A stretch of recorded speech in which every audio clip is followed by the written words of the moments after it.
Your 10-year-old letter says every future you imagined already had me in it.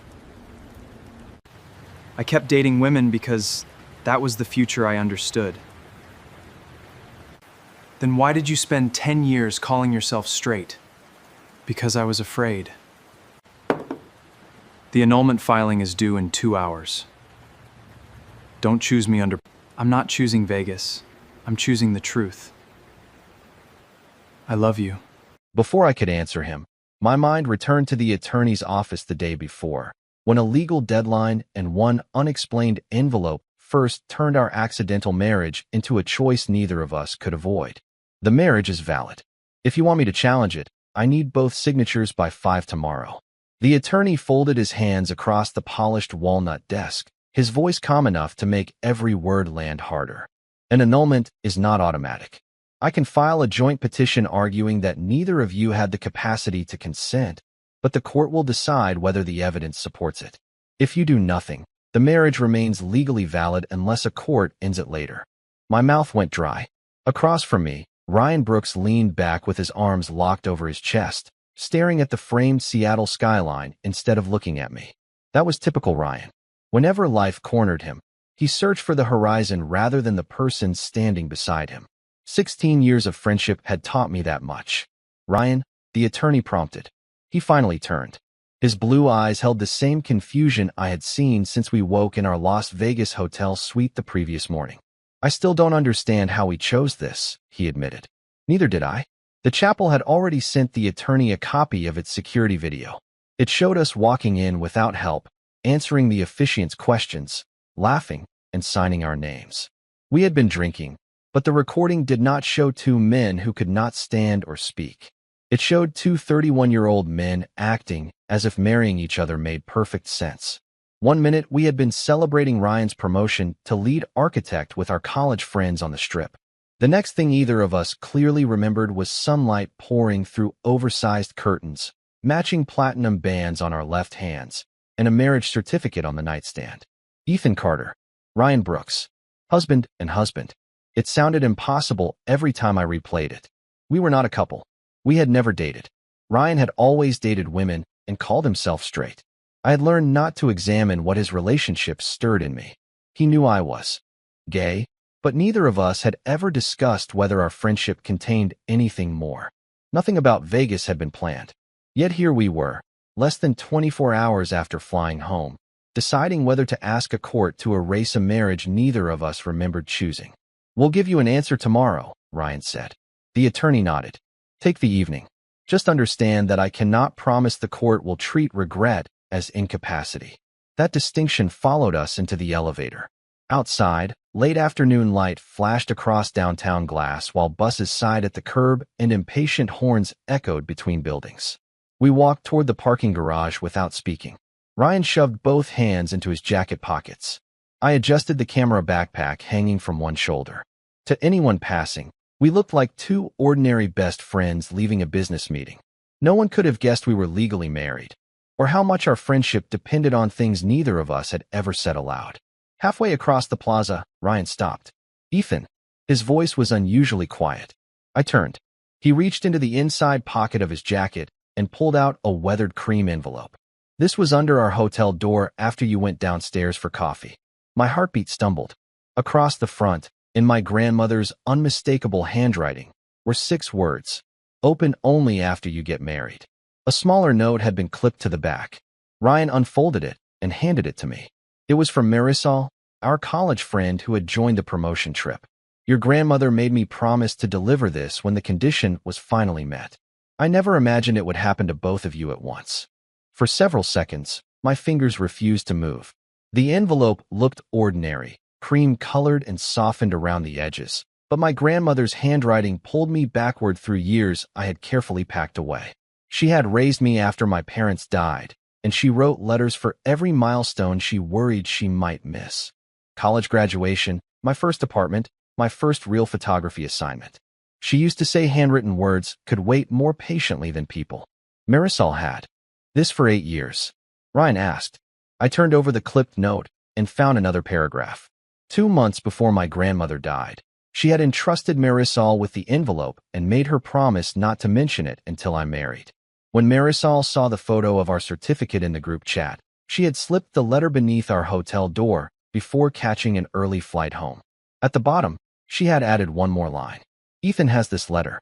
Ryan already has the matching one, even if he no longer remembers where he put it. Ryan stared at the sentence. Your grandmother gave me an envelope after graduation, he said slowly. She told me it belonged with the things I never wanted to lose. You never told me that. I thought it was a note for some future milestone. I put it in my college memory box, and then life kept moving. He looked almost embarrassed. I haven't opened that box in years. 20 minutes later, we were inside his townhouse overlooking Lake Union. I had been there hundreds of times. Friday movie nights, football Sundays, Thanksgiving dinners when neither of us wanted to travel, quiet evenings when he worked on building plans while I edited wedding photographs at the other end of the couch. Every room carried memories that suddenly seemed to have changed position, as if someone had tilted the past and allowed hidden meanings to slide into view. Ryan pulled a dusty plastic bin from the hall closet and set it in the middle of the living room. We searched through graduation programs, ticket stubs, old notebooks, and a faded map from our first cross-country road trip. At the bottom, beneath his college yearbook, lay an envelope that matched mine. 6 words were written across the front, for Ryan Brooks. Open only with Ethan. Ryan let out a nervous laugh that lasted less than a second. This is getting strange. It became strange when we woke up married. Fair point. We carried both envelopes to the kitchen table, but did not sit immediately. Late sunlight stretched across the hardwood floor while the coffee maker clicked behind us. Everything in the house felt familiar except the 2 sealed letters waiting between our hands. My favorite. Tea sat in his pantry. My spare charger was plugged in beside his couch. A baseball cap I had forgotten months earlier still hung by his back door. I had always treated those details as proof of friendship. Now they felt like evidence in a case neither of us knew we had been building. Ryan rested both palms on the table. Whatever these say, they do not get to choose for us. Relief loosened something in my chest. Agreed. His gaze stayed on mine. But we read them together. I nodded. Together. Neither of us reached for the envelopes yet. The few inches between our hands and the paper felt larger than the 1,000 miles we had traveled to Las Vegas. Because once those seals broke, we might not be able to return to the version of our friendship that had kept both of us safe. Ryan reached for his envelope first, then stopped with his fingertips against the paper. For 2 people who accidentally signed a marriage certificate, we seemed terrified of stationery. I laughed, grateful for the familiar shape of his humor. It reminded me of road trips, camping weekends, and late-night conversations that had carried us through our 20s without either of us asking why we always chose each other first. Paper lasts longer than a bad decision, I said. That is not comforting. It was not meant to be. His smile faded, but the warmth remained. Then let's find out why she saved these. We picked up our envelopes at the same time. Mine felt surprisingly heavy, as though 10 years of unspoken thoughts had settled inside it. I broke the seal. Ryan did the same.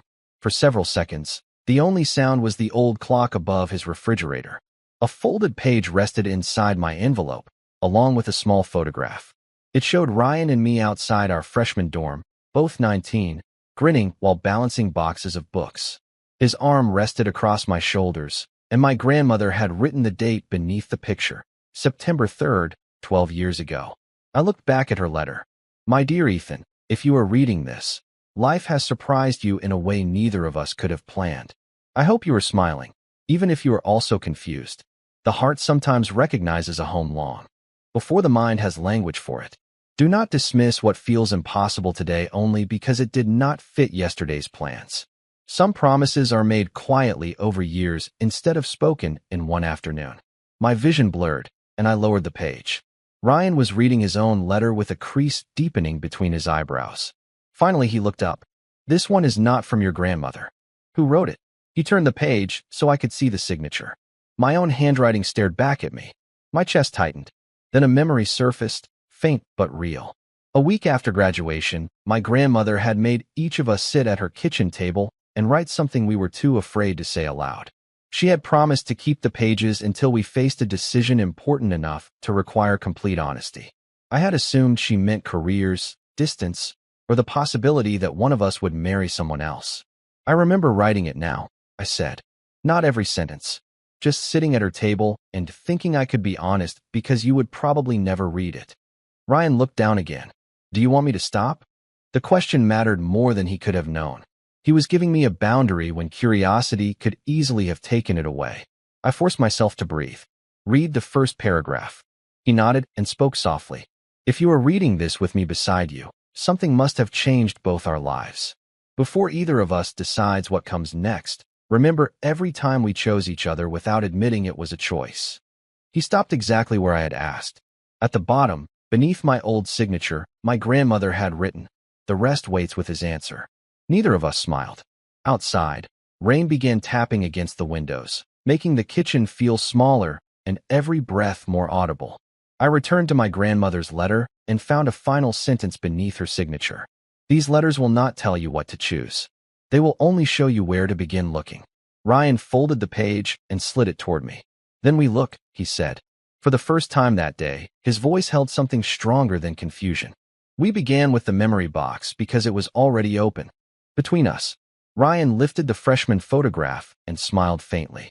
Do you remember that day? I did. I had thrown out my back trying to carry a mini refrigerator upstairs, and Ryan had hauled every one of my boxes to the third floor while complaining that my books weighed more than furniture. You made me repay you with pancakes every Saturday for 2 months, I said. You call those pancakes? You ate 12. I was 19. I would have eaten the cardboard boxes. We laughed, and the pressure in the room eased just enough for us to keep going. Beneath the photograph were concert wristbands, Mariners tickets, graduation programs, and a faded highway map from the cross-country trip we took after college. I found a diner receipt from outside Denver. Across the bottom, in Ryan's blue ink, were the words, "Best trip ever." Would not have been the same with anyone else. A hotel key sleeve from Chicago carried another note. 2 beds, because apparently the front desk knows us better than we know ourselves. Ryan groaned when I read it aloud. Everyone assumed we were dating. We corrected everyone. Every time.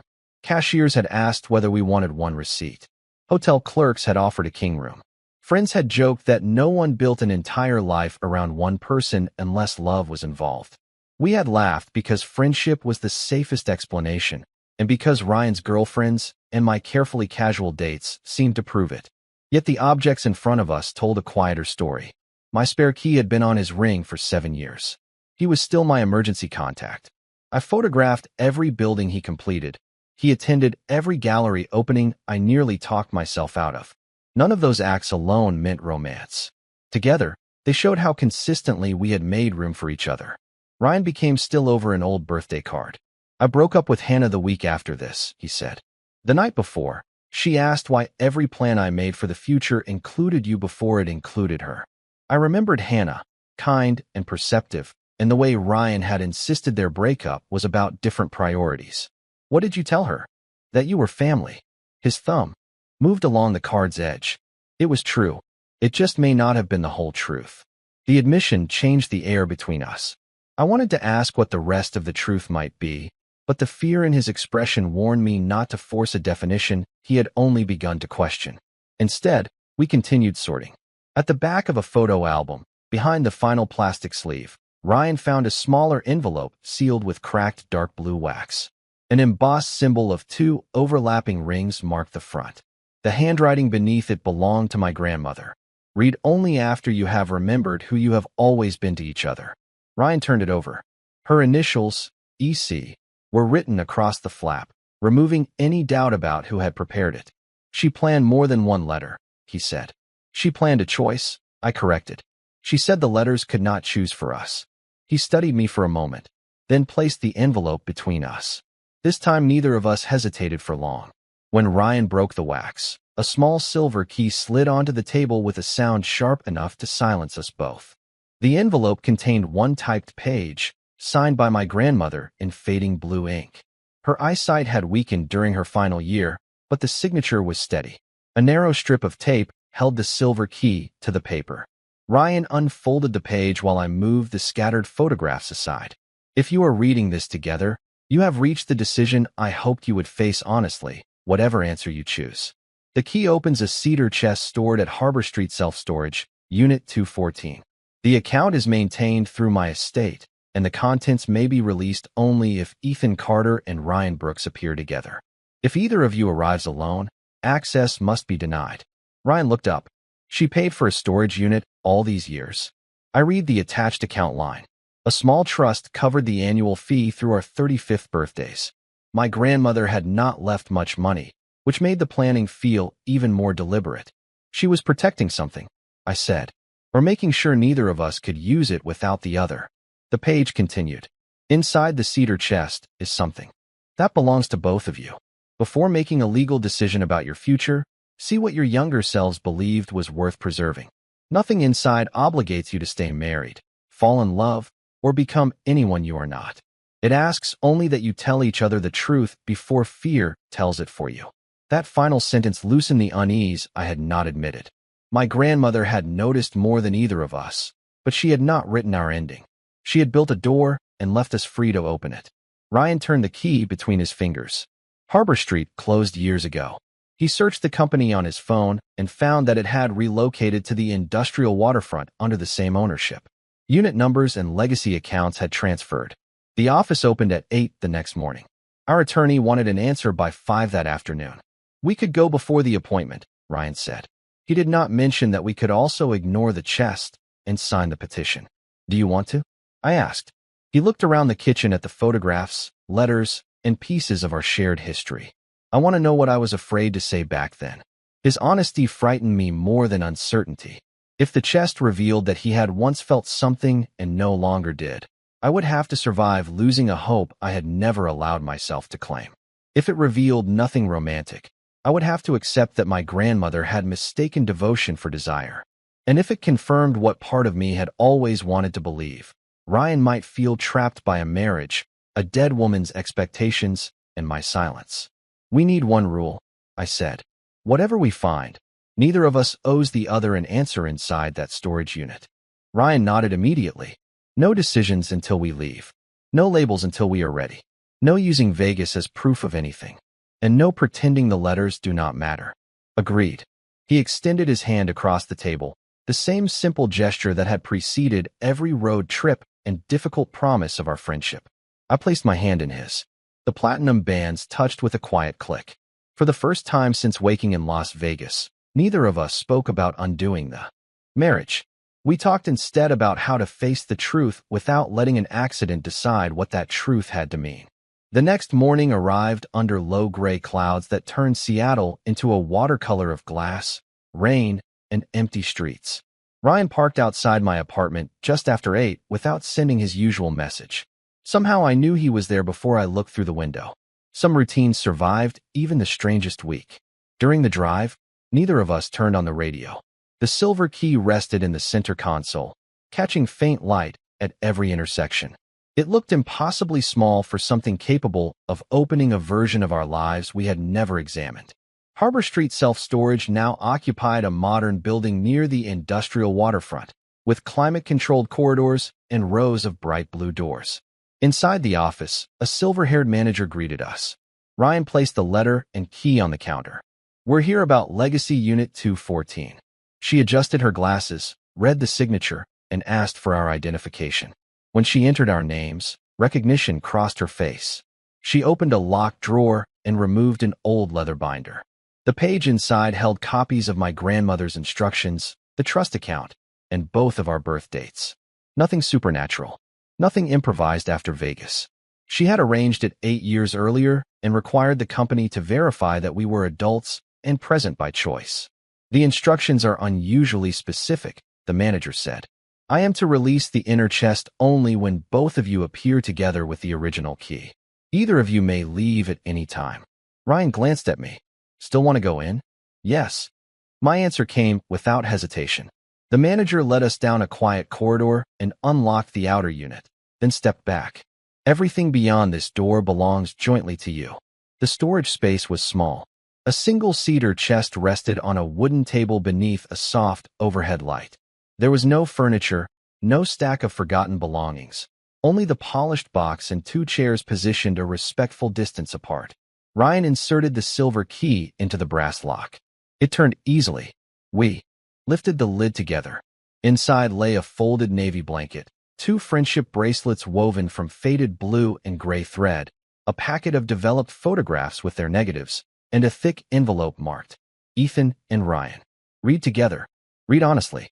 I recognized the bracelets immediately. We had made them at summer camp when we were 15 and joked that whichever one lasted longer would prove who was the more loyal friend. Mine disappeared during a visit to my grandmother's house. Ryan claimed his vanished the same weekend. A note beneath them explained that she had found both behind the guest room nightstand after we left and saved them because neither of us could admit how upset we were. The photographs came from disposable cameras she carried to birthdays, holiday dinners, and our graduation. Most showed ordinary moments. Ryan helping hang lights on her porch, me asleep in the passenger seat during a road trip, both of us washing dishes after Thanksgiving. One image stopped us. I was laughing at something outside the frame. Ryan stood several feet away, looking at me instead of the camera. There was no performance in his face, only a tenderness so open that I felt as though I had intruded on a private thought. Ryan stared at the picture for a long time. I remember that dinner, he said. Your grandmother asked why I kept watching you. What did you say? That you had food on your face. I almost laughed, but he did not. His eyes remained on the photograph. You didn't. Rain ticked against the metal roof. He swallowed and finally looked at me. I don't think I understood how often I was already looking at you like that. Ryan's admission remained between us while the rain beat steadily against the roof. I had known him for 16 years, and I could count on one hand the times I had seen him unable to hide behind a joke or a practical answer. Carefully, I lifted the thick envelope from the cedar chest. Inside were 3 letters folded into one packet. The first was from my grandmother. My dear boys, if these pages have reached you, time has finally caught up with a truth neither of you owed me, but both of you owed yourselves. Some people spend their lives searching for the person who makes them feel understood. You found that person before either of you was old enough to recognize the gift. She wrote about birthdays, holidays, and afternoons when Ryan helped repair her porch without being asked. She remembered how we could argue over a board game, take 10 minutes apart, and return with apologies instead of pride. Then I reached a sentence that stopped me. Ryan once asked me how someone knows when he loves another person. He was not asking because he lacked an answer. He was asking because he feared what his answer might change. I looked up. Ryan had gone completely still. I asked her that. His voice barely carried. I handed him the page. He read it twice before pressing one hand to his forehead. You had gone for groceries, he said. I told her a woman at work had asked me out. I wanted to know why saying yes felt like choosing a life I was supposed to want instead of one I actually wanted. He closed his eyes briefly. I never said your name. My grandmother's next line answered him across the years. You did not need to. Every example you gave me began and ended with Ethan. Ryan folded the page carefully. I unfolded the second page. It was the continuation of the letter I had written after graduation, the portion my grandmother had kept inside the chest beside Ryan's answer. If I lose the courage to tell you what your friendship has meant, I hope this reminds me that loving someone does not make kindness a mistake. I know you believe your future will be with a woman, and I will never ask you to become someone for me. Even if nothing changes, I would choose every road trip, every late conversation, and every ordinary Tuesday with you again. My vision blurred. Those sentences were younger and braver than the man I had become. Ryan read them only after I nodded permission. There was no discomfort in his face, but there was pain. You carried this alone for 10 years? I try not to carry it at all. That isn't the same thing. The third letter bore Ryan's handwriting and my name. His fingers shook slightly as he opened it. He read silently at first, then asked, Can I read this aloud? I nodded. Ethan is the first person I call when something good happens, and the only person I trust when something falls apart. I keep dating women because that is the future I understand, but every future I actually imagine has him in it. I do not know what that says about me. I only know that naming it feels dangerous because I could lose the best person in my life. Ryan stopped. The date was 10 years old. I wasn't lying when I called myself straight, he said. I was using the only answer I understood. Then I kept choosing relationships that looked right and wondering why they never felt like this. His phone vibrated, cutting through the silence. The attorney's reminder filled the screen. Filing instructions required in 2 hours. Ryan let it ring until it stopped. Then he placed the phone beside the 3 letters. The deadline had not disappeared, but the question had changed. We were no longer deciding whether one reckless night should define us. We were deciding whether fear had already defined too many years. I sat in one of the two chairs while Ryan remained beside the cedar chest, giving both of us the space we had promised. The old friendship bracelets lay between the letters, faded but unbroken. I need to say something before that deadline makes us rush, I told him. I loved you when I wrote that letter. Part of me still does. But I will not use a marriage certificate, my grandmother, or your uncertainty to trap you in an answer. Ryan's eyes lifted to mine. You aren't trapping me. Then we separate the questions. Whether you love me is one question. What word you use for yourself is another. Whether we remain married is a third. None of them has to be answered because an attorney wants a phone call. He sat across from me and took a slow breath. I don't know whether bisexual or queer is the word I will use a year from now. Maybe one of them. Maybe neither. But I know the way I feel when I imagine losing you is not just friendship, and I know the way I have been looking at you did not begin in Vegas. My heartbeat climbed, but I kept my voice steady. Knowing that does not mean you have to stay married. I know. He glanced at the photograph of his younger self watching me. That is why I finally trusted. For once, Ryan did not search for the horizon. He looked directly at me. I love you, Ethan. I am terrified of changing the safest relationship I have ever had, but pretending nothing changed would be another kind of choice. Relief moved through me so sharply it almost hurt. I had imagined hearing those words in 100 impossible versions of our lives. None had included a storage unit, a court filing, or rain on a metal roof. I love you too, I said. And I am still scared. Good. I would worry if you weren't. His smile was small and familiar. It gave me enough courage to continue. Tell the attorney not to file today. Then we spend 30 days dating honestly. No pretending the rings settle anything. We tell our friends. We set boundaries. At the end of 30 days, we choose together whether to remain married or file for divorce. Ryan considered every part of the plan. Separate bedrooms? For now. Actual dates? At least 4. And movie night does not count. That seems unfair after 16 years of preparation. I laughed, and the tension finally cracked. Then his expression became serious again. If either of us needs more time, we take it. If you decide this feels wrong, you can leave without losing my respect. Same for you. He picked up his phone and called the attorney on speaker. When the assistant answered, Ryan said, "Please do not file the annulment petition. We understand the marriage remains valid, and we are choosing not to act under today's deadline." The assistant confirmed the instruction and recommended a follow-up appointment to discuss our options. Ryan scheduled one for 30 days later. No dramatic music. No legal miracle. Just a clear decision made while we were both sober, informed, and free to change it later. When the call ended, Ryan stood and offered his hand. I took it. At the storage office, the manager gave us a carrying case for the letters and explained that the cedar chest was ours to remove whenever we wished. We carried it to Ryan's truck together, protecting it from the rain beneath the navy blanket. Beside the open passenger door, he stopped. "One more question," he said. "Not because of Vegas. Not because of the letters." He waited until I met his eyes. "May I kiss you?" The care in the question meant as much as the answer. "Yes." He touched my face lightly, leaving me room to move away, and kissed me with a gentleness that made the years behind us feel less wasted than finally understood. When we separated, neither of us called it destiny. We had not solved every question. We had simply made the first choice that belonged entirely to us.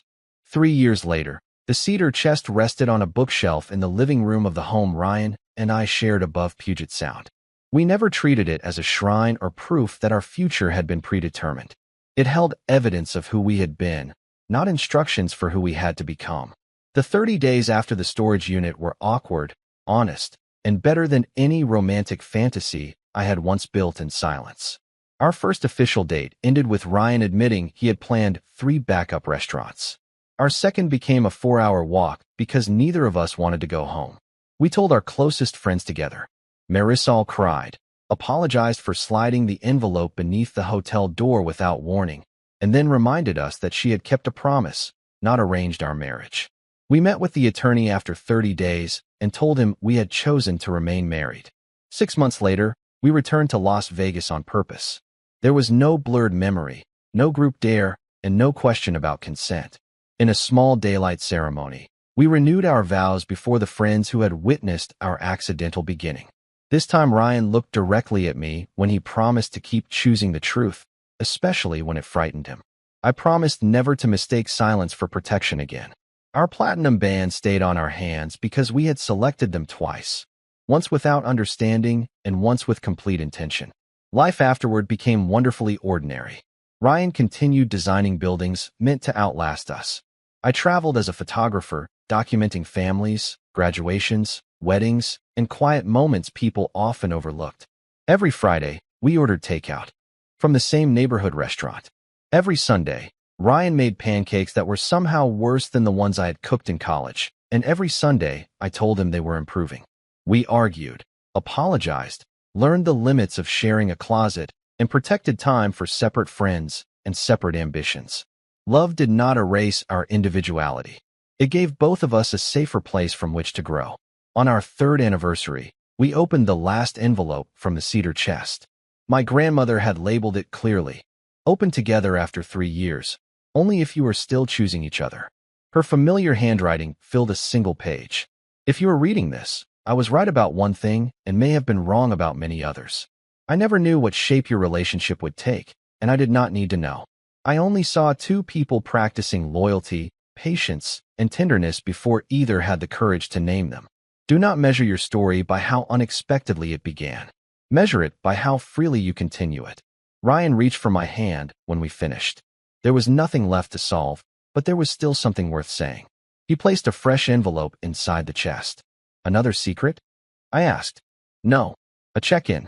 He had written a date 5 years in the future across the front. Inside, he explained, was a letter about the life he hoped we would keep building, along with permission for either of us to say if that life needed to change. I added my own page before we closed the lid. The past had given us questions, but it no longer controlled the answers. As evening light faded across the water, I understood that the greatest surprise of our lives had never been waking up married. It was discovering that home was not a place we had stumbled into by accident. Home was the person who had walked beside us through ordinary days, then stopped long enough to ask whether we wanted to keep walking together. Our forever did not begin with a forgotten ceremony. It began the morning we read our own words, told the truth without demanding an outcome, and chose the next step with our eyes open.